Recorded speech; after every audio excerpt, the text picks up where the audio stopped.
ආයුවන් විදිහ හැමෝටම හරි ගොඩක් කට්ටිය මේ සමහර කට්ටිය ප්‍රශ්නයක් අහලා තිබ්බා මේ අන්තිම කොටස් හදන්නේ කොහොමද කියන එක.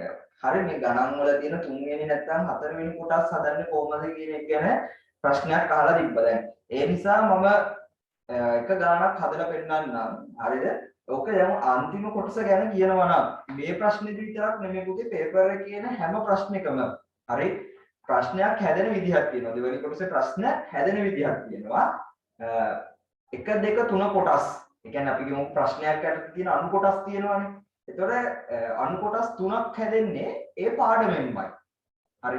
අණු කොටස් 3ක් හැදෙන්නේ පාඩමෙන්මයි. 4ක් හෝ 5ක් හැදෙනවා නම් ඒ 4 හරි 5 හරි හැදෙන අණු කොටස හැදෙන්නේ ඒ පාඩම ඇසුරෙන් මේ හිතලා හදන්න ප්‍රශ්නයක් තමයි එන්නේ. يعني මේ පාඩමේ දැනුම ළමෙක් ප්‍රයෝගික කරගන්න දන්නවද කියන එක බලන්න ඒ පාඩම ඇතුලේ පොඩි කැලලක් හිතලා හදන්න තමයි එන්නේ. ඒතකොට මම දැන් අපි එකක් හදලා බලමු.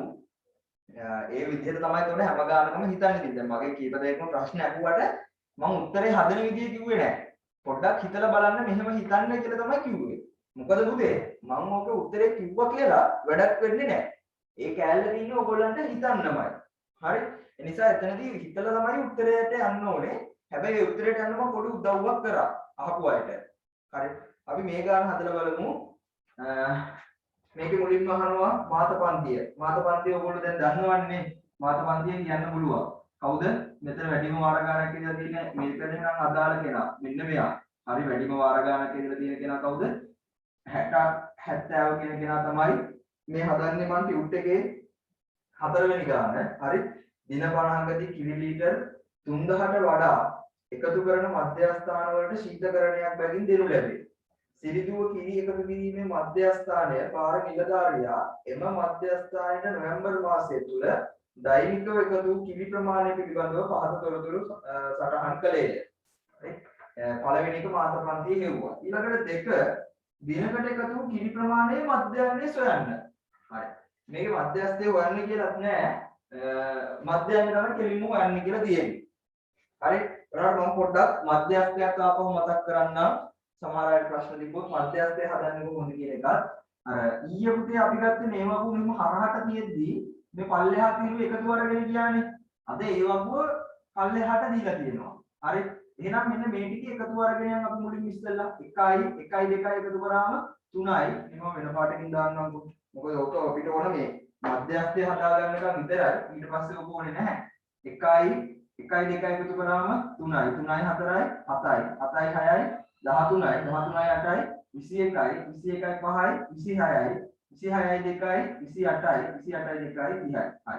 මොනවද දාගන්න. ඊට පස්සේ අපි හොයාගන්නවා මොකද්ද? මධ්‍යස්ථ පිහිටීම. මධ්‍යස්ථ පිහිටීම. මධ්‍යස්ථ පිහිටීම හොයන්න මොකද කරන්නේ? පද ගානට එකක් එකතු කරලා බෙදනවා දෙකකින්. ඒතකොට පද ගාන මම කෝ 30 කෝ 30ට වැඩි නම් එකක් එකතු කිරීම අවශ්‍ය නැහැ. මම 30 කෙලිම බෙදනවා දෙකකින්. 15 වන තැන. එහෙනම් මධ්‍යස්ථයේ තියෙන්නේ 15 වන තැන. හරි? එහෙනම් මධ්‍යස්ථයේ පන්තිය වෙන්නේ මොකද්ද? 15 තියෙන්නේ දැන් අපි මේ දාගත්ත ඉලක්කම් වල 15 තියෙන්නේ කවුරු ඇතුලේද? මෙතනට එනකන් තියෙන්නේ 13 වෙනකන් විතරයි. 15 තියෙන්නේ අනිවාර්යෙන්. එහෙනම් මෙන්න මෙයා ඇතුලේ. ඒකට අදාළ පන්තිය තමයි කවුද? 60 70 කියන කෙනා. එහෙනම් මධ්‍යස්ථ පන්තිය වෙන්නේ 60 70 කියන එක. හරි? ඔය විදිහට අපි කතා කරා මේකේ මධ්‍යස්ථය හොයන්න නෑ මම ආපහු පොඩ්ඩක් මතක් කරා. හරි. දැන් අපි යමු මධ්‍යයන්ය හොයන්න පුතේ. මෙන්න මේකයි ඕනේ නෑ ඔක පිටෝ ඇත්තටම ඕනේ මධ්‍යස්ථය හොයාගන්නකම් විතරයි. මම ඒකලා මකලා දාන්න මේ ගාන හදන්න යන්න නැත්නම් ඔකට දෙන්න නිසා. හරි. ඔක ඔයගොල්ලෝ පේපර් එකේ ඔය කැල්ල මේ උත්තර පත්‍රයේ මධ්‍යස්ථය හදි උත්තර පත්‍ර ඔබ දාන්න ඕනෙත් නෑ. ඔයගොල්ලෝ පේපර් එකේම ඔය ටික එකතු කරගත්තොත් නෑ. හරි. ඒකේම බලන්නේ නෑ. හරි. දැන් මම ගෝ මේ විදිහේ වගුවක් ආවම අපි දැන් ಗುಣ කරන්නේ දැන් සිග්මා fx ගන්න එකයි නේ. දැන් කොහොමද මේ පන්ති ප්‍රාන්තරය මේ කියන එකයි ಗುಣ කරන්න බෑ. එහෙනම් අපිට වෙනවා හදාගන්න තව තීරුවක්. කවුද? මෙන්න මේ තීරුවක් හදා ගන්නවා අපි. තව තීරුවක් ඇඩ් කරගන්න වෙනවා මේ වගුවට. මොකද්ද? මධ්‍ය අගය. මධ්‍ය අගය. නැත්නම් මෙයාට අපි කියනවා x. මේ දින ගණන වගේ දෙනෙක් කියනකොට අපි කියන්නේ සංඛ්‍යාත f කියලා. හරි. දැන් මධ්‍ය අගය හොයන්නේ කොහොමද? මම ගෝ මධ්‍ය අගය කියන්නේ මැද අගය. මේ පන්ති ප්‍රාන්තරයේ මැද අගය තමයි හොයන්න ඕනේ. ඒක හොයන්නේ මේ පන්ති ප්‍රාන්තර දෙක අරගෙන එකතු කරලා දෙකෙන් බෙදනවා. හරි. පන්ති ප්‍රාන්තර දෙක එකතු කරලා දෙකෙන් බෙද පන්ති ප්‍රාන්තරයේ තියෙන අගයන් දෙක තියෙනවානේ. පහළ සීමාවයි ඉහළ සීමාවයි. අන්න ඒ දෙන්නම එකතු කරනවා. එකතු කරලා දෙකෙන් බෙදනවා. එතකොට 20යි 30යි එකතු කරාම 50යි. 50 දෙකෙන් බෙදුවම කීයද 25යි. එහෙනම් මේක මධ්‍යයගේ 25යි. හරි. ඊළඟට මෙතන මම දැන් හිතින් හදාගෙන යනවා මම දිගට මොකද ලියලිය බෙද බෙද ඉන්නේ අපතේ. ඔයාලා තේරෙනවනේ. හරි. 30යි 40යි එකතු කරාම 70යි. 70 දෙකෙන් බෙදුවම 35යි. හරි. ඊට පස්සේ 40යි 50යි එකතු කරාම 90යි. 90 දෙකෙන් බෙදුවම 45යි. 50යි 60යි එකතු කරාම 110යි. දෙකෙන් බෙදුවම 55යි. 60යි 70යි එකතු කරාම 130යි. දෙකෙන් බෙදුවම 65යි. 70යි 80යි එකතු කරාම 150යි. දෙකෙන් බෙදුවම 75යි. 80යි 90යි එකතු කරාම 160යි. දෙකෙන් බෙදුවම 170යි. දෙකෙන් බෙදුවම 85යි. 100යි එකතු කරාම 190යි. දෙකෙන් බෙදුවම 95යි. දැන් ඕගොල්ලෝ සමහරකට කල්පනා කරා ඔක 10 ගානේ ගියේ එකතු දෙලිම 10 එකතු කර කර දාගෙන ගියා නම් හරිනේ කියලා. ඔව්. එහෙම හරි. නමුත් මම නම් කැමති බුද්ධ ඔයගොල්ලෝ මේ හැම පන්ති ප්‍රාන්තරයක්ම එකතු කරලා දෙකෙන් බෙදලා මධ්‍යයගේ දා ගන්නවාද? මොකද සමහරක් වෙලාවට මේ වගේ තරම වෙනස් වුණොත් ඔය මධ්‍යයගේ වෙනස් වෙනවා. හරි. ඒ නිසා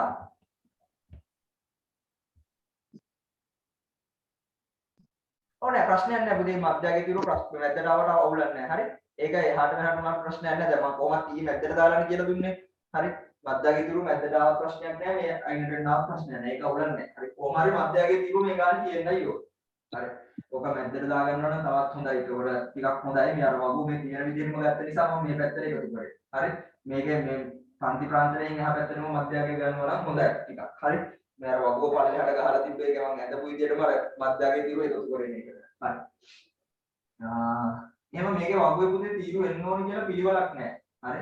අපිට වැරදින් නැති විදිහකට වගුව ගත්තා නම් හරි. කොහොමද වගේ තියෙන්න ඕන තීරු ටික තියෙනවා. හරි. දැන් ඊළඟට තව තීරුවක් ඕන. fx තීරුව එකයි. හරි. මම ඒකත් අඳ ගන්නවා දැන් එහෙනම් fx තීරුව fx එහෙනම් මම කොහොම මේ මධ්‍යයගේ කියලා අපි හොයාගන්නේ x මේ දීලා තියෙන සංඛ්‍යාතයේ තීරුව ඒක තමයි f. එහෙනම් fx කියන්නේ මොකද්ද? fx මේ fx කියන්නේ උදේ f අකුරයි x අකුරයි අතර තියෙන මොකද්ද? ಗುಣ කිරීමක්. හරි ಗುಣ කිරීමක්. එහෙනම් ඒ කියන්නේ මෙන්න මේ තීරු දෙක ಗುಣ කරන්න ඕනේ. ಗುಣ කරොත් 25යි මම කොහොම මේවා ලියාගත්තත් අපි හරියට අර ඉලක්කම් ටික එක ස්ථාන ඉලක්කම් එක යටට වැටෙන්නේ එහෙම තමයි ලියාගන්නේ. හරි. එතකොට 35 දෙකෙන් ගුණ කරාම 70යි. 45 හතරෙන් ගුණ කරාම 180යි. මෙන්න විදිහට අර එක යට වැටෙන්න තමයි ඉලක්කම් ටික ලියාගන්නේ. 55 6න් ගුණ කරාම 6 5 30 බිඳුවයි 3ක් විදිහයි. 6 5 30යි 3යි 33යි. හරි. ඊළඟට 65 8න් ගුණ කරාම 6 5 40න් බිඳුවයි 4ක් විදිහයි. 6 වරක් 8 48යි 4යි 52යි. හරි. ඊළඟ 75 5න් ගුණ කරාම 5 වරක් 5 25යි 5යි දෙකක් ඉතිරි 5 වරක් 7 35යි 2යි.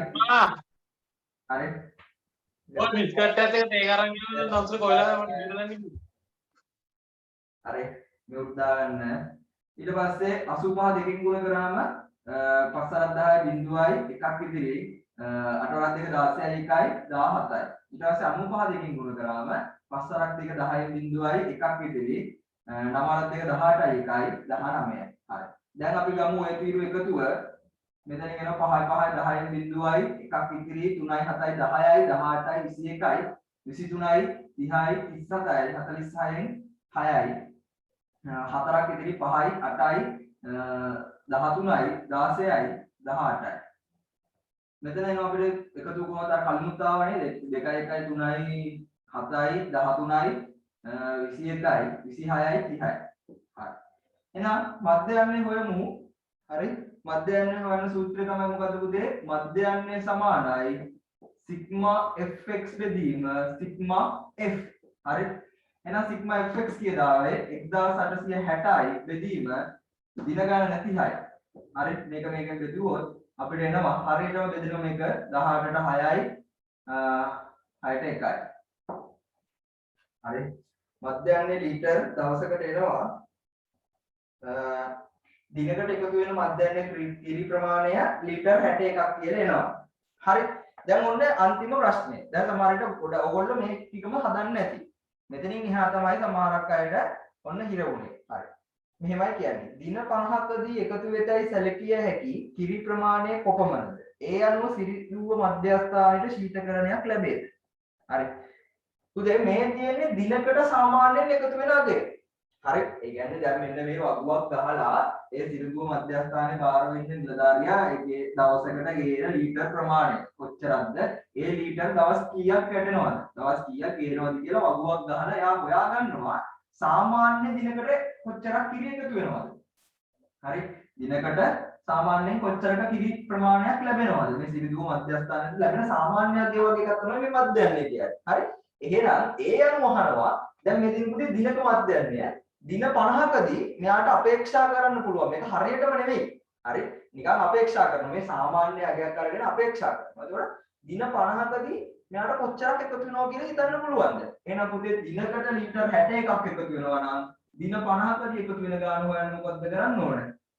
දින 50කදී එකතු වෙන ගාන හොයන්න මොකද්ද කරන්නේ? අපි 61 ගුණ කරනවා 50. ඔන්න ඕකයි හිතන්නේ තිබ්බේ. ලොකු දෙයක් නෙමෙයි.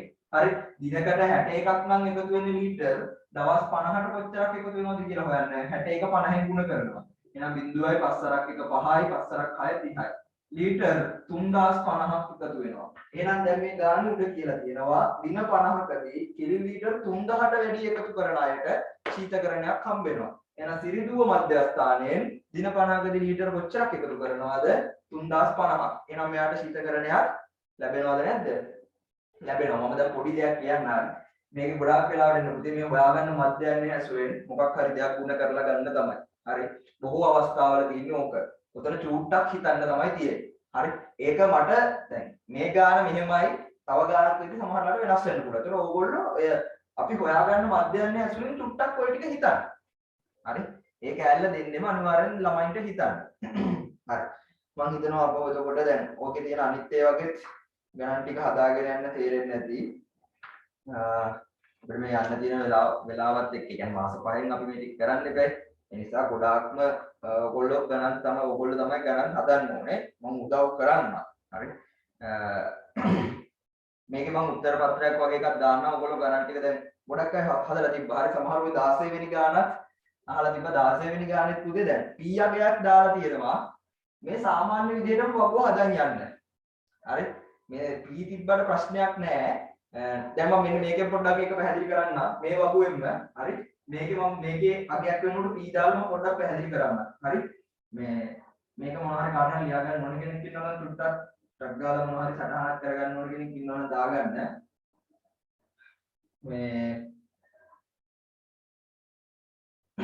ඒ 16 වෙනි ගාන ටුට්ටක් විශේෂ ගානක්. හැබැයි ඒකේ p තිබ්බා කියලා බය වෙන්න එපා. ඔයගොල්ලෝ නිකන් ගාන හදන විදිහට සාමාන්‍ය විදිහට හදාගෙන යන්න. හරි. මම නිකන් ගන්නම්කෝ මෙන්න මෙතන p තිබ්බා කියලා. මෙතන p තිබ්බා කියලා නම් p වගේ අගයක් දාලා තියෙනවා. හරි. එහෙනම් මේක සාමාන්‍ය අපි ගුණ කරලා ගමු. මේ p 45යි ගුණ කරාම 45යි p. හරි. ඊට පස්සේ මේක එකතු වෙනවනේ. එකතු වෙද්දී පුතේ මේ ඉලක්කම් හැම එකක්ම එකට එකතු වෙනවා. මේ p තියෙන පදේ එකතු වෙන්නේ නැහැ යාට. නිකන් මම කියන්නම්කෝ මෙතන එනවා අපිට CIP. මෙතන මේ අනිත් පද ටිකේ එකතුව මේ උදාහරණයක් කියන්නද අනිත් පද ටිකේ එකතුව CI. දන මේ 45යි p. ඔන්න ඕක තමයි මෙතන සිග්මා fx දෙන්නේ. ඊළඟට මේ තීරුව එකතුව ගත්තත් පුතේ වෙන්නේ මොකද්ද? මම නිකන් කියන්නම් 30 ධන p කියලා එයි. හරි අනිත් පද මේ ඉලක්කම් ටික එකතු වෙනවා p එකතු වෙන්නේ නැහැ. එහෙනම් ඊට පස්සේ ඔයගොල්ලෝ ලියන්න මධ්‍යයන්නයේ සූත්‍රය. මධ්‍යයන්නය සමානයි සිග්මා fx බෙදීම සිග්මා f. එහෙනම් පුතේ ඒ ගානේ මධ්‍යයන්නය 50යි කියලා දීලා තියෙනවා. 16 වෙනි ගානේ මධ්‍යයන්නය 50යි. සිග්මා fx අපි හොයාගත්ත කීයද? 100 ධන 45යි p. බෙදීම සිග්මා f අපි හොයාගත්ත කීයද? 30 ධන p. එහෙනම් යා පුතේ එක පදයක් මේක හරස් ගුණිතේ දාලා ඔතනින් ඊට පස්සේ එන්නේ සමීකරණයක්. හරි? සමීකරණ විසඳුවා නම් p ගේ අගය ඔයගොල්ලන්ට හොයාගන්න පුළුවන්. ඒ ගානේ ලොකු දෙයක් නැහැ. හරි? මම ඔන්න පොඩි උදව්වක් කරා. try කරලා බලන්න මේක. හරි? try කරන්න. අනියෙන් try කරලා බලන්න. හරි.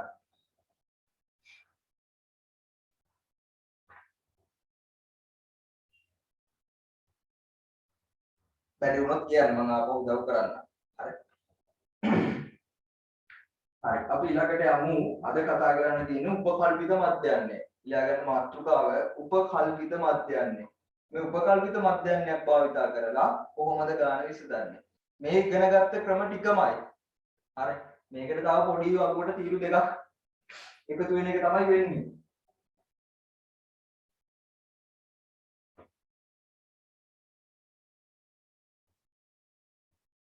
තීරුවක් එකතු වෙනවා. හරි. මේ උපකල්පිත මධ්‍යයන්නේ පොඩි සමීකරණ දෙකක් මම මුලින්ම දෙන්නම්. මේක ලියා ගන්න. ගාන හදන්න යද්දී මොකක්ද කියලා පැහැදිලි වෙයි. ලියා ගන්න අපගමනය කියලා එකක් තියෙනවා මේකේ. මෙන්න මේකට තව අලුතෙන් එකතු වෙනවා මේ උපකල්පිත මධ්‍යයන්යෙන් අපි ගාන හදන්න ගියාම පුතේ අපගමනය කියලා තියෙනවා. හරි. ඔය අපගමනය කියන තීරුව තමයි හදාගන්න ඉතින් තමයි දැන් මේකදී ඇත්තටම ඉගෙන ගන්න තියෙන්නේ. කලින් එකේ ටිකක්මයි මේකට එන්නේ. ඔය අපගමනය කියන තීරුව තමයි පොඩ්ඩක් අලුතෙන් එකතු වෙන්නේ. හරි. මේ අපගමනය කියන එකේ සූත්‍රය ලියා ගන්න. අපගමනය සමානයි මධ්‍ය අගය ඍණ උපකල්පිත මධ්‍යයන්නේ. උපකල්පිත මධ්‍යයන්නේ. හරි. ඒ වගේම පුතේ මේ උපකල්පිත මධ්‍යයන්නේ එක මධ්‍යයන්නේ හොයන සූත්‍රය තමයි. හරි. උපකල්පිත මධ්‍යයන්නේ කියන්නේ මොකද්ද?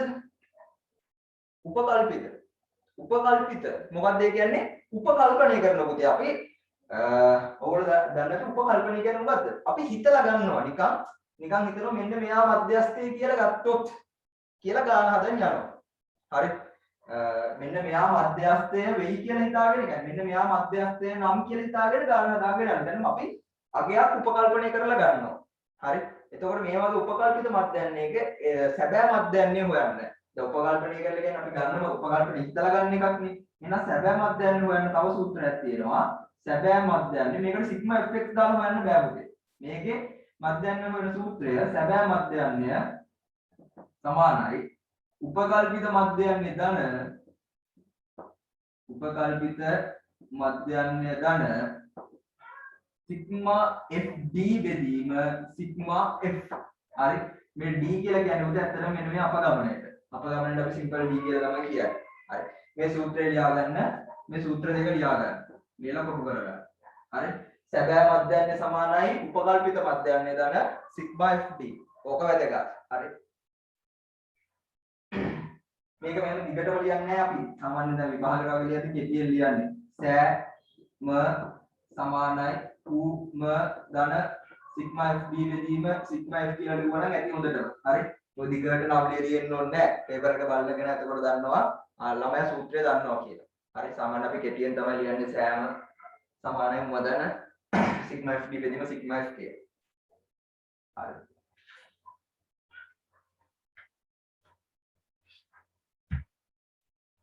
මම පළවෙනි ගාන හදනවා. හොඳට බලන් ඉන්න. හරි. හොඳට බලන් ඉන්න.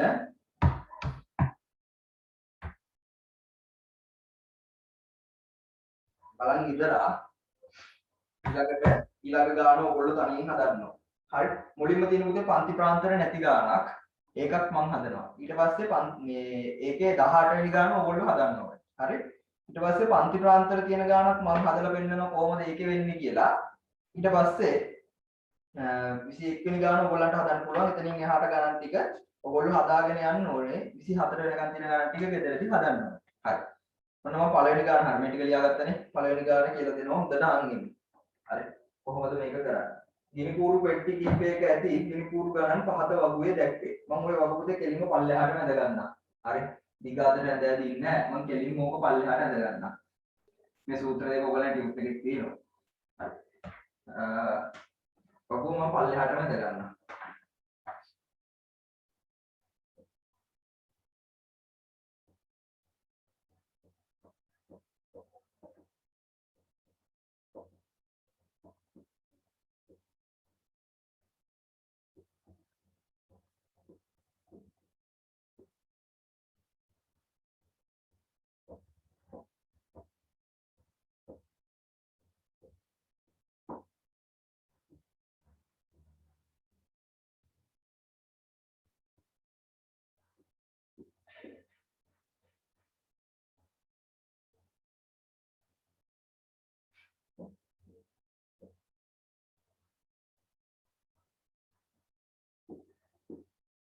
හරි. පළවෙනි ප්‍රශ්නේ අහනවා මාතය සොයන්න. මාතය පුළුවන් කියන්නේ මෙන්න මේ තීරුවේ වැඩිම වාර ගානක් ඉදලා තියෙන කෙනා තමයි මාතය. එහෙනම් 8 පාරක් තීලේ කවුද 50. හරි 50 තමයි. එහෙනම් මාතය පුතේ 50. ඊළඟට දෙක මධ්‍යස්ථය අහනවා. එහෙනම් මධ්‍යස්ථය ගන්න නම් මේ පේලි අර අපි එකතු කරගෙන ලියා ගන්න බෑ. ඒකට අක්ගාලා ලියා ගමු. 1යි 1යි 2යි එකතු කරාම 3යි 3යි 5යි එකතු කරාම 8යි 8යි 8යි එකතු කරාම 16යි 16යි 4යි 20යි 20යි 3යි 23යි 23යි 2යි 25යි. හරි.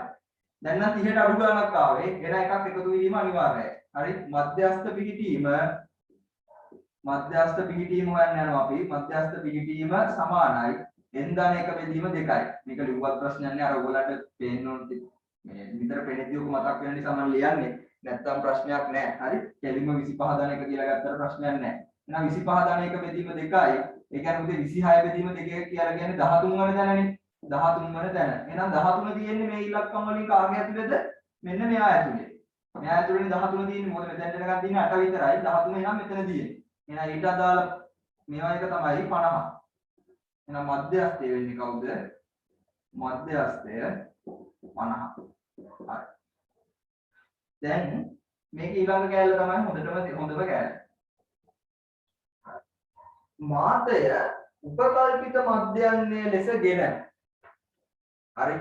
මාතය උපකල්පිත මධ්‍යන්නේ ලෙසගෙන පෙට්ටියක තිබූ මධ්‍යන්නේ ගිනි කූරු ගණන සොයන්න. හරි. මාතය උපකල්පිත මධ්‍යන්නේ විදිහට ගන්නලු.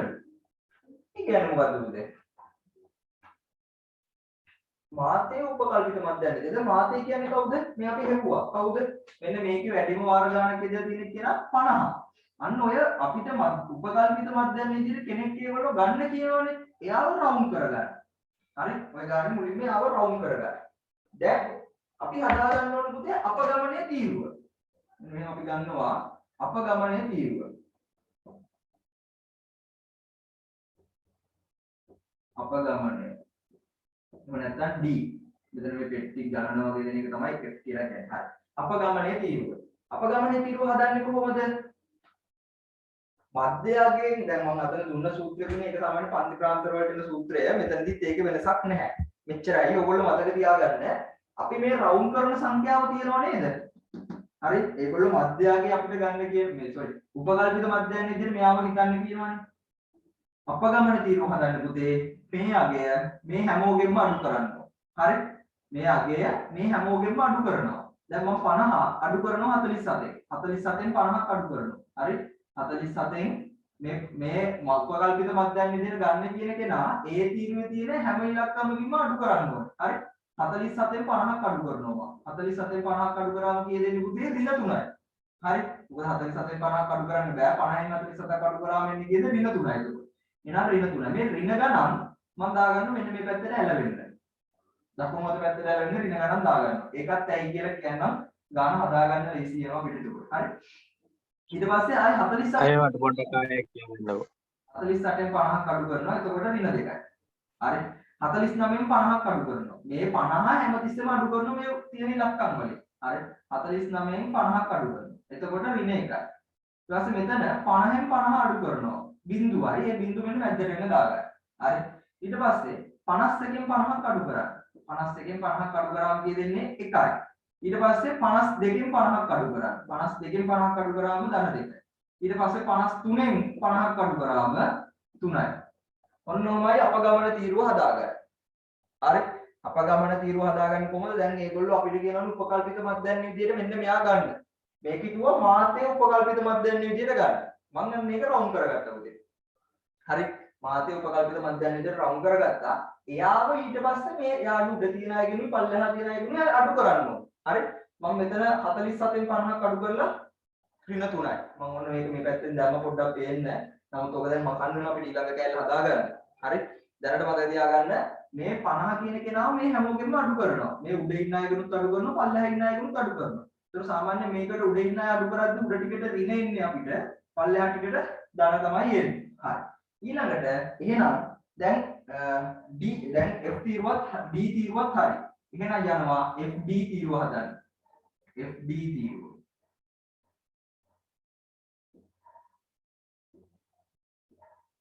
FD. එහෙනම් මොකද මේ තීරුව F මේ තීරුව D. FD කියන්නේ FJD ගේ ගුණිතය. හරි. එහෙනම් ගුණ කරමු. 1යි ඍණ 3යි ගුණ කරාම 10යි ඍණයි ගුණ කරාම ඍණ 3යි. මේක අපි ඉදා කරා මතකනේ. 1යි ඍණ 3යි ගුණ කරාම ඍණ 3යි. ඍණ 3 දාලා ඍණ සංඛ්‍යා හැමතිස්සෙම මේ දකුණට බර වෙන්න ලියන්න. හරි? 2යි ඍණ 2යි ගුණ කරාම ඍණ 4යි. 5යි ඍණ 1යි ගුණ කරාම ඍණ 5යි. 8යි බිංදුවයි ගුණ කරාම පුතේ බිංදුවමයි. බිංදුව මැද්දට වෙන්න ලියන්න. ඊළඟට 4යි 1යි 4යි 3 වරක් 2 6යි දෙවරක් 3 6යි. හරි. දැන් ගන්න පුතේ ධන සංඛ්‍යාවල එකතුව ගන්න මේ පැත්තෙන් 4යි 6යි 10යි 6යි 16යි ඍණ සංඛ්‍යාවල එකතුව ගන්න මෙතෙන්ට 3යි 4යි 7යි 5යි 12යි ඍණ 12ක්. එහෙනම් 16න් 12ක් අඩු කරාම එන්නේ කියලා පුතේ උත්තරය 4යි. සම්පූර්ණ උත්තරය 4යි. ඊට පස්සේ මෙන්න මෙතන සිග්මා f f0 එකතුවක් ගන්න ඕනේ 2යි 1යි 3යි 5යි 8යි 8යි 16යි 20යි 25යි. හරි. දැන් එහෙනම්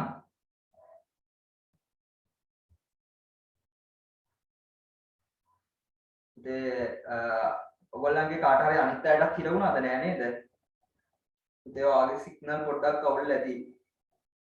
ඒකයි. හරි. සාමාන්‍යයෙන් මෙතන මට සිග්නල් අවුල් නම් මගේ පෙන්නනවා ඒකයි. හරි. ඊට පස්සේ හරි. දැන් එහෙනම් ඔන්න FD කිරුවක් හදාගත්තා. දැන් එහෙනම් සැබෑ මධ්‍යයන්‍ය සමානයි සූත්‍රය අපි ලියමු. සැබෑ මධ්‍යයන්‍ය සමානයි උපකල්පිත මධ්‍යයන්‍ය ධන සිග්මා FD බෙදීම සිග්මා F. හරි. එහෙනම් උපකල්පිත මධ්‍යයන්‍ය විදිහට අපි ගත්තේ කාවද 50යි ධන සිග්මා FD ආවේ කීයද 4යි බෙදීම සිග්මා F ආවේ කීයද 25යි. එහෙනම් 4 25න් බෙදමු. 4 25න් බෙදුවම අපි බලමු කීයද එන්නේ කියලා 0.4 25 නැහැ බිංදුවයි 0.7 දෙලා බිංදුවක් ගත්තා. එතකොට 40ට 25 ඒවා 1යි 25යි 15ක් ඉතිරි 150ට 25 ඒවා කීයක් තියෙනවද? 4 2යි 6යි. හරි. එහෙනම් එනවා අපිට උත්තරය 50 ධන 0.16යි. එහෙනම් 50ට 0.16 එකතු කරාම කිව්වේ 50.16යි. එහෙනම් ඔන්න ඕක තමයි සැබෑ මධ්‍යයන්ය. හරි. කොහොමද කරන්නේ? උපකල්පිත මධ්‍යයන්ය විදිහට අපිට කෙනෙක් ගන්න කියනවනම්. දැන් මේක කිව්වා මම ආයෙ කියන හොඳට අහගන්න. හරි. ඊළඟ ගාන ඔයගොල්ලෝ තනියෙන් හදන්න ඕනේ. මාතේ උපකල්පිත මධ්‍යයන්ය විදිහට ගන්න කිව්වා. හරි. ඊට පස්සේ දැන් මාතේ ආවේ කවුද මේකේ 50. එහෙනම් මම ඒක රවුන්ඩ් කරගත්තා. උපකල්පිත මධ්‍යයන්ය විදිහට ගන්න කියන කෙනා රවුන්ඩ් කරගත්තා. කරලා එකම දෙයයි ඔළුවේ තියාගන්න අපි අපගමනයේ තීරුව හදා ගන්න ඕනේ. අපගමනයේ තීරුව හදන්නේ කොහොමද? මේ රවුන්ඩ් කරගත්ත ඉලක්කව තියෙනවනේ. එයාව මේ හැමෝගෙම අඩු කරන්න. එයාව මේ හැමෝගෙම අඩු කරන්න. එයාව යාගෙත් අඩු කරනවා. හරි. එතකොට 47න් 50ක් අඩු කරාම ඍණ 3යි. 48න් 50 අඩු කරාම ඍණ 2යි. 49න් 50ක් අඩු කරාම ඍණ 1යි. 50න් 50 අඩු කරාම බිංදුවයි. 51න් 50ක් අඩු කරාම 1යි. දැන් මෙයාව තමයි මේ හැමෝගෙම අඩු කරේ. හරි. මේ 47න් මේ පැත්තට දාන්න ඕනේ. මේක දැම්මොත් ඕගොල්ලෝ මම මේ වෙන පාඩකින් දාන්නම්. අපි මේක කරේ 47න් 50ක් අඩු කරේ. 48න් 50 අඩු කරේ. 49න් 50 අඩු කරේ. 50න් 50 අඩු කරා. 51න් 50 තමයි අඩු කරේ. මේ හැමෝගෙම මේ රවුන්ඩ් කරගත් ඉලක්කම තමයි අඩු කරගෙන යන්නේ. හරි? කරගෙන ගිහිල්ලා මේක මෙන්න මේ විදිහට හදා ගන්නවා. ඊට පස්සේ මොකද කරන්නේ? f0යි d0යි ගුණ කරනවා. හරි. ගුණ කරලා එතකොට ඍණ සංඛ්‍යාවල එකතු වෙයි ඒක ගන්න මේ පැත්තට. මම අන්න ඒකයි කිව්වේ මේ සංඛ්‍යා ටික මෙහෙට බර වෙන්න ලියා ගන්න. දැන් ඔක එක පේජෙට ලියුවොත් උදේ ඔයගොල්ලෝ පටල ගන්නවා. මේ ඔයගොල්ලන්ට පැටලෙන දැන් හැම එකක්ම මගේ ඇරෙන්න තමයි මෙහෙම කියන්නේ. නැතු මේක නීතියක් නෙමෙයි. දකුණට බර වෙන්න මේක වමට බර වෙන්න ලියන්නේ එහෙම නීතියක් නෑ. මෙහෙම ලියාගත්තම අපිට ලේසියි. දැන් ධන සංඛ්‍යා ටික එකතු ගානට මේකෙදි පල්ලෙහාට. ඍණ සංඛ්‍යා ටික එකතු මෙතනින් එනවා අඩු කරලා ගානට ලස්සනට උත්තරේ ගන්න පුළුවන්. හරි? ඒ නිසා. ඊට පස්සේ මෙයාව සිග්මා FD මෙතනින් ආව සිග්මා F එහෙනම් සැබෑ මධ්‍යයන්‍ය සමානයි. මොකද්ද සූත්‍රය? උපකල්පිත මධ්‍යයන්‍ය ධන සිග්මා FD බෙදීම සිග්මා F. එහෙනම් සිග්මා FD ආවේ 4යි. Sigma F 25යි. 4 25න් බෙදලා ඒ එන දශම ගාන එකතු කරා 50ට. හරි. හරි. එහෙනම් ඔයගොල්ලෝ හදන්න බලන්න 18 වෙනි ගාන. මම නාඩි 10ක් දෙන්න. නාඩි 10ක් හොඳට මැතියි. අයියර මේ අතනින් බෙදලා 50ට එකතු කරන්න එන දශම ගාන. එකතු කරන්න ඕනේ මේ. මෙතන එකතු කිරීමේදී හැබැයි උපකල්පිත මධ්‍යයන්‍ය ගන්න සිග්මා FD බෙදීම සිග්මා F. ඒතර සිග්මා FD බෙදලා FD බෙදීම සිග්මා F එන ගාන 50ට එකතු කරන්න. සමහරලාට ඔතන ඍණ ගානක් ආවොත් මේ මෙතන සමහරලාට ඍණ ගණන් එන්න පුළුවන්. එහෙම ආවොත් අඩු වෙනවා උත්තර. එතකොට අඩු කරන්න ඕනේ. එක්සෑම් තියේවි ගොඩක් වෙලාවට මාර්තු කියලා තමයි කියන්නේ. ඉතින් මේ බලමු. හරි. බලමු ඉතින් තාම කියනවා දැන් මේ පළවෙනිදට හරිනවා කියලා කියනවා රට. කිව්වට ඉතින් අපි දන්නේ නැහැ බලමු. හෙට කියද්දී දැන් අපව වහයි කිය වහනවා කියලා තව සතියක්. එහෙමනේ දැන් වෙන්නේ. නිසා ඉතින් හරියටම කියන්න බෑ. හරි. එක්සෑම් කවද තිබ්බත් අපි මාර්තු තියනවා කියලා හිතාගෙන වැඩ කරමු. කොහොමත් කලින් නම් වෙන එකක් නෑ. හරි. මාර්තුවට කලින් නම් වැටෙන එකක් නෑ. තව ටුට්ටක් පස්සට යයිද කියලා කියන්න මම දන්නෙත් නෑ. හරි. ඉතින් හැබැයි පස්සට යයි කියලා හිතාගෙන ඉන්න එපා. වැඩ කරන්න. පස්සට ගියොත් ඒකේ වාසිය අපිට ගොඩක් දුරට මාර්තු තියෙයි කියලා හිතාගෙන වැඩ කරමු.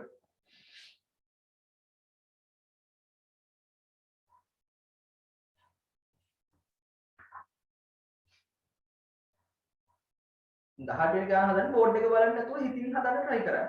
හරි. මාර කිව්ව විදිහ පුරුදු වෙන්න. මම කියලා දෙද්දි හොඳට අහන් ඉඳලා දැන් තනියම හදන්න try එකක් දාන්න.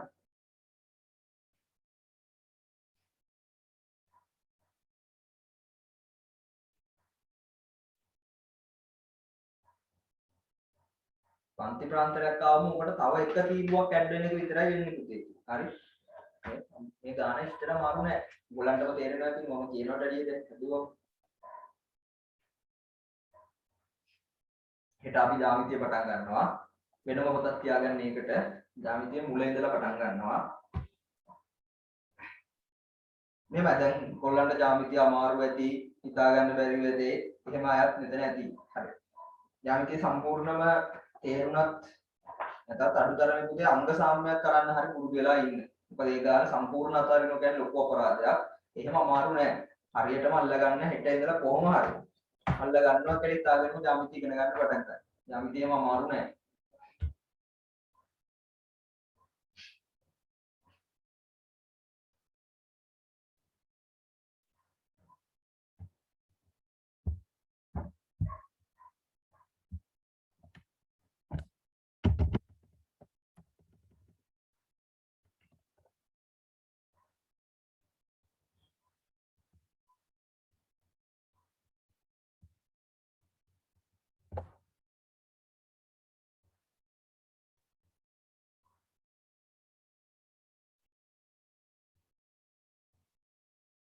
දැන් ඔයගොල්ලෝ ගණන් හදද්දි තව මෙතනදිම පොඩි දෙයක් පුරුදු වෙන්න. මේ ගාන විනාඩි 10කට Tamanට හදන්න පුළුවන්ද කියලා බලන්න. හරි? හදාගෙන යද්දි ටයිමින් තියලා බලන්න. විනාඩි 10කින් හදාගන්න පුළුවන්ද කියලා. හරි? මොකද දැන් කෙලින්ම අපි එක්සෑම් එක ටාගට් කරගෙන තමයි යන්න ඕනේ. ටයිම් මැනේජ්මන්ට් තමයි ඒකේ වටිනම දේ. ඔයගොල්ලෝ මේ ගණන් ගෙදරදී හදනකොට විනාඩි 10කින් හදන්න පුළුවන්ද කියලා බලන්න Tamanට. හැබැයි සුළු කිරීම වරදින් නැතුව. හරි? ඒ වෙලාව ගැන වැඩි හිතන්න යන්නත් එපා. විනාඩි 10යි මට තියෙන ඉක්මනට හදන්න ඕනේ. එහෙම නැහැ. ඔයා හදාගෙන යන්න නෝමල් ටිකක් යද්දි ඔයාගේ ස්පීඩ් එක හැදෙයි. කලබලයෙන් හදන්නත් එපා.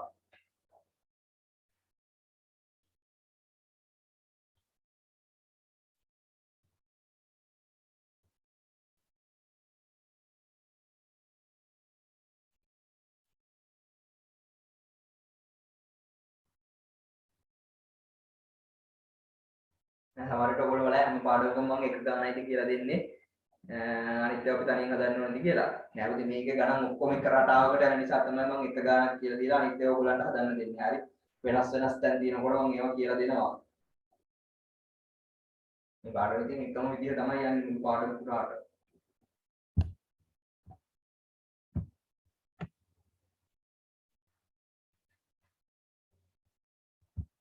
මාතේ මැදස්ත හොයන කිසිම තැනක වෙනසක් වුණේ නැහැ.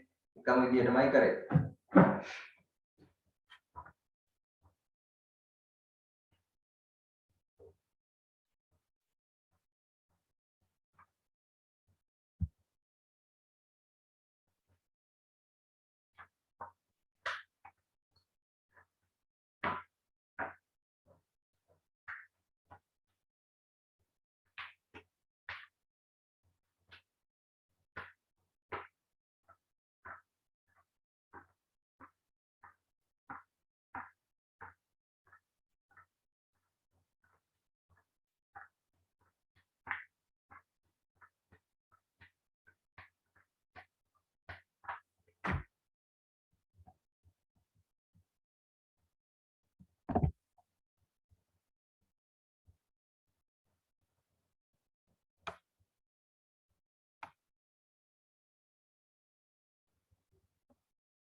ඔව් ඒක තමයි මම දැක්කේ.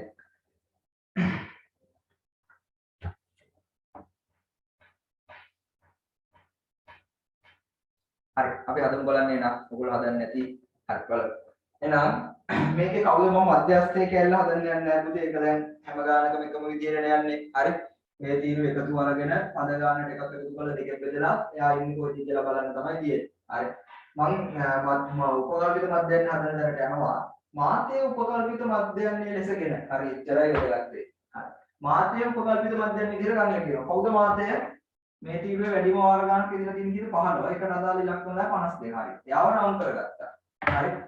දැන් මොකද කරන්නේ? අපගමන තීරුව හදා ගන්න ඕනේ. මේ හැමෝගෙම මෙයාව අඩු කරනවා. 48න් 52ක් අඩු කරාම කිව්ද පුතේ? ඍණ 4යි. ඍණ 4යි. 49න් 52ක් අඩු කරාම ඍණ 3යි. 50න් 52ක් අඩු කරාම ඍණ 2යි. 51න් 52ක් අඩු කරාම ඍණ 1යි. 52න් 52ම අඩු කරාම බිඳුවයි. 53න් 52ක් අඩු කරාම ධන 1යි. 54න් 52ක් අඩු කරාම 2යි. 55න් 52ක් අඩු කරාම 3යි. හරි. ඊට පස්සේ එහෙනම් දැන් ගුණ කරලා දාගමු. 2යි 4යි ගුණ කරාම ඍණ 8යි. මොකද ධනයි ඍණයි ගුණ වෙන්නේ. 4යි 3යි ගුණ කරාම ඍණ 12යි. 10යි ඍණ මේ 2යි ගුණ කරාම ඍණ 22යි. 12යි 2යි ගුණ කරාම ඍණ 12යි. 15 බිඳුව බිඳුවයි. 4 වරක් 1 4යි. දෙවරක් 2 4යි. 3 වරක් 1 3යි. හරි එහෙනම් අපි දැන් ගමු.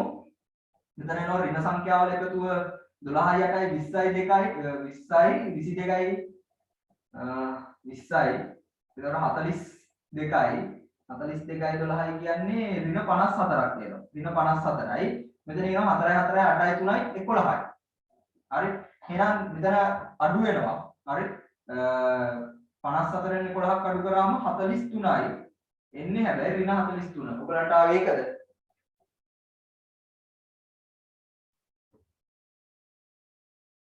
වෙනසක් වෙන්න ඕන නම් කියන්න. ඔයගලන්ට ආවේ ඍණ 43ද?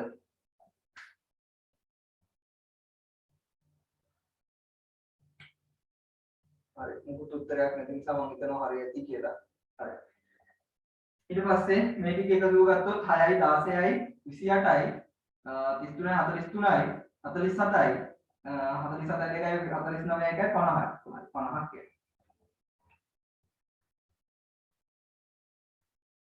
ආ 10 වරක් දෙක මෙතනනේ 20 එන්න ඕන sorry. ඔව් හරි. 20යි. එතකොට එන්නේ මෙතන 20යි 20යි 40යි 52යි. ඍණ 52යි. මෙතනින් එන්න ඕන 8යි 3යි 11යි. එන අඩු වුණා වෙනවා 52කින් 11ක් අඩු වුණාම ඍණ 41යි. ඔව් හරි ඍණ 41යි. හරි එන යනවා සූත්‍රයට. සූත්‍රය තමයි කවුද? සැබෑ මධ්‍යන්නේ සමානයි උපකල්පිත මධ්‍යන්නේ ධන සිග්මා FD බෙදීම සිග්මා F. හරි. එන උපකල්පිත මධ්‍යන්නේ විදිහට අපි ගත්තේ කවුද? 52 ධන සිග්මා FD ආවේ කියන ඍණ 41යි. මම මෙන්න මේකට පොඩ්ඩක් වරහණක් දාලා ලියා ගන්නවා. ඍණ 41යි. ඒක බෙදන්න ඕනේ 50යි. හරි. ඍණ 41 බෙදන්න ඕනේ 50යි. දැන් 41 50න් බෙදමු අපි. එතනින් බෙදන්න 41 50න් බෙදුවොත් මොකද වෙන්නේ? 41 50න් බෙදුවොත් 41 50ව නෑ බිඳුවයි. 410ට 50 ඒවා 8යි 400යි 10ක් ඉතිරි. තව බිඳුවක් ගත්තොත් 100ට 50 ඒවා 2යි. දැන් මුදේ මෙතන මේ ධනයි ඍණයි ගුණුනම් මොකද්ද වෙන්නේ? මෙතන තියෙන්නේ ඍණනේ 52කින් එහෙනම් මෙතන එන්න ඕනේ මුදේ 52කින් අඩු වෙන්න ඕනේ. මොකද මේ ධනයි ඍණයි ගුණුනම් මෙතන ලකුණ ඍණ වෙනවා. අඩු වෙන්න ඕනේ 0.82. එහෙනම් 52කින් අපි අඩු කරමු 0.82. හරි. 0.82ක් අඩු කරොත් මේ පැත්තෙන් එකක් ගන්න මෙහෙට මෙතන 10යි ආයෙ ඒක මෙහෙට ගන්න ඕනේ. එහෙනම් මෙතන 10යි මෙතන දැන් 9යි. 10න් දෙකක් ගියාම 8යි 9න් 8ක් 1යි මෙතන 1යි තියෙන්නේ. එහෙනම් එන පුතේ උත්තරය 51.18යි. ඔයගොල්ලන්ට මෙන්න මේක ආවනම් හරි. මේක ඇවිල්ලා තියෙනවා නම් හරි. මොකද ප්‍රශ්න තියෙනවද කාට හරි? දැන් පුතේ ඔය විදියමයි. හරි. පන්ති ප්‍රාන්තරයකට ගියාම පොඩි වෙනසයි තියෙන්නේ ඔය විදියමයි. ඔය කැලි ටිකමයි. කවුද? ආයෙසරක් කියලා දෙන්නකෝ සර්. සර් ආයෙසරක් කියලා දෙන්නකෝ සර් අර මේ FD තීරුව ගන්න. FD තීරුව ගන්න පුතේ මෙන්න මේ දෙන්නයි ගුණිතය. 2යි 4යි ගුණ කරාම ධන 2යි ඍණ 4යි ගුණ කරාම ඍණ 8යි. හරි.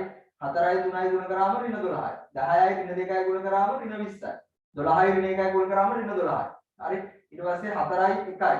අනෙතනින් පටල ගන්න එපා. දැන් මෙන්න මේ තීරු දෙක තමයි ගුණ කරන්නේ. හරි.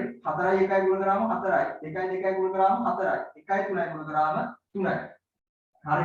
ඊට පස්සේ මේ ඍණ ටික එකතු ගන්න මේ ඍණ පද ටික ඔක්කොම එකට එකතු වෙනවනේ. ඍණ ටික එකතු ගත්තා ඍණ 52යි. ධන පද ටික එකතු ගත්තා ධන 11යි. එහෙනම් 52න් 11ක්. දැන් මෙතන 11න් 52ක් අඩු කරන්න බෑනේ පුතේ. 11න් 52ක් අඩු කරන්න බෑ. එහෙනම් 52න් 11ක් අඩු කරනවා අපි.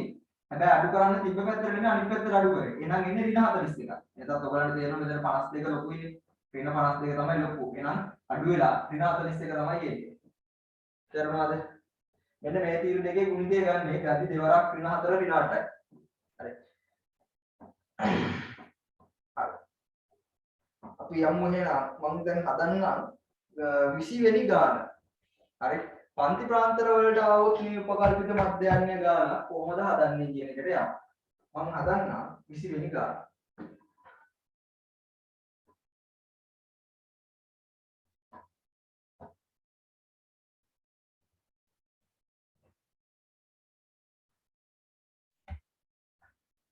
මම ඔකේ කපු කෙලිම පල්ලෙහාටම දාගන්නම්.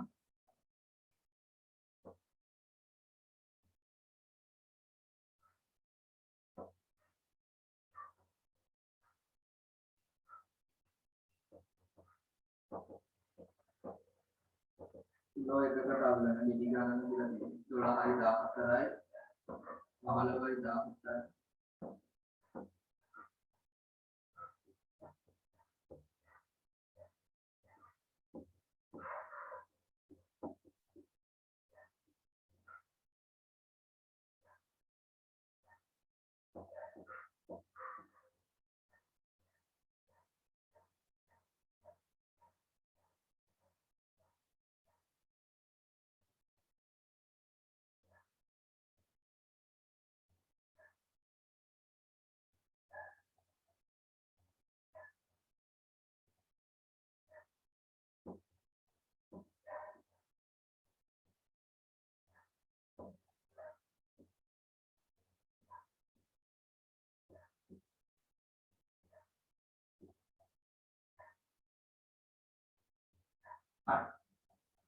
කොහොමද කියමු මේ පන්ති ප්‍රාන්තර આવොත් අනිවාර්යයෙන්ම පුතේ මධ්‍යගයේ තීරුව ගන්න ඕනේ. හරි.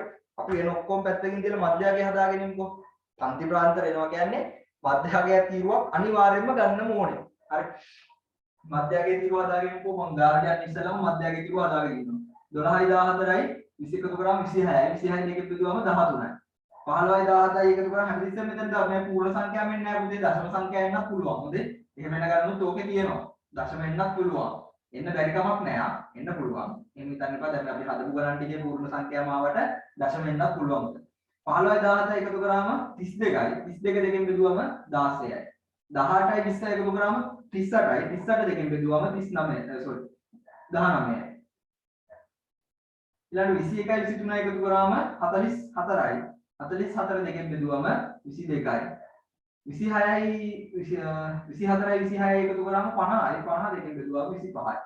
27යි 29යි එකතු කරාම 36යි 56යි. 56 දෙකෙන් බෙදුවම 28යි. හරි. මධ්‍යගයේ තීරු දාගත්තා. දැන් කියනවා ගානේ මෙන්න මෙහෙම. 18 20 පන්තියේ මධ්‍යගය. කො 18 20 පන්තියේ මේ ඉන්නේ. 18 20 පන්තියේ මධ්‍යගය. කොයාගේ මධ්‍යගය? 19. හරි. දැන් ඕක සමහර වෙලාවට කියන්නේ මාත පන්ති මධ්‍යගය කියලා කියන්නත් පුළුවන්. එහෙම නැත්නම් ඒගොල්ලෝ පන්ති විශේෂ කරලා කියන්නත් පුළුවන්. හරි. දැන් මේකේ කෙලින්ම මේකේදී මාත පන්තිය වගේ තමයි. කොහොමද තියෙන්නේ මේ වැඩිම වාර ගණන් ඉඳලා තියෙන්නේ 18 20 කියන පන්තිය තමයි. හරි. අපිට කියනවා 18 20 පන්තියේ මධ්‍යගය. හරි. කො 18 20 පන්තියේ මධ්‍යගය කියන්නේ මෙන්න මෙයාව ගන්නලු උපකල්පිත මධ්‍යයන් විදිහට. හරි. ඔබ රවුම් කරගන්න. කලින් කරා වගේමයි. හරි. දැන් කලින් නම් මේ තීරුවෙන්මනේ අපි මධ්‍යගයේ මේ උපකල්පිත මධ්‍යයන් ගත්තේ. දැන් මේ වගේ ගණනක අනිවාර්යෙන් මධ්‍යගය තමයි දෙන්නේ. මධ්‍යගයේ කාවු හරි තමයි උපකල්පිත මධ්‍යයන් විදිහට ගන්න කියන්නේ. හරි. එහෙනම් දැන් ගහමු පුතේ අපගමනයේ තීරුව.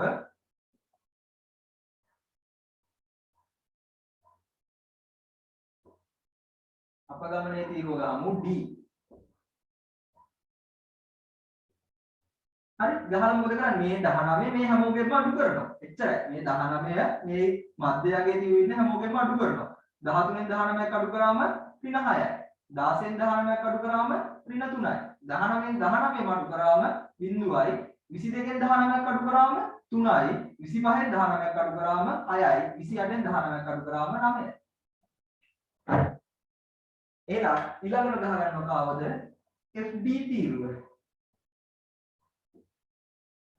බලන්න අර ගානමයි එකක් වැඩි වුණා මොකද්ද මධ්‍යගයේ තීරුවක් ආව ඔච්චරයි ඉන්නේ දැන් එහෙනම් FD තීරුව ගහගන්නවා කවුද මේ වාර ගාන තමයි F විදියට ගන්න මෙතනදී පටලවා ගන්න එපා මේ වගුව පුතේ මේ පිළිවෙලටම ගහගන්න හරි මේ වගුව මේ පිළිවෙලටම ගහගන්න අනිවාර්යයෙන් පන්ති ප්‍රාන්තරයට පස්සේ මධ්‍යගයේම දාගන්න හරි දැන් මේකෙදි වාර ගාන මේ පැත්තට ගේන්න එපා එතකොට මෙන්න මෙයයි මෙතනයි තමයි ඒ වගේ ಗುಣ කරන්නේ එතකොට පැටලෙනවා ඕගොල්ලෝ මේ මම මේ වගුව මේ පිළිවෙලටම ගහන්න හරි පන්ති ප්‍රාන්තරයේ ගාවට අනිවාර්යයෙන්ම මධ්‍යගයේ තියුගේ පන්ති ප්‍රාන්තර ගාන වල අනිවාර්යයෙන්ම මේ පන්ති ප්‍රාන්තරයේ ගාවටම මධ්‍යගයේ තියුගේ ඉන්න වාර ගාන ඊට පස්සේ දාන්න හරි අපගමනයේ තියුවක් ආවොත් ඒක ඊළඟට දැන් හරි දැන් FD තියුව හදන්න තියෙන්නේ එහෙනම් FD තියුව කියන්නේ මෙන්න මේ දෙන්නයි ගුණිතය මේ වාර ගානයි මෙන්න මේකේ ගුණිතය හරි අපි කරනවා 6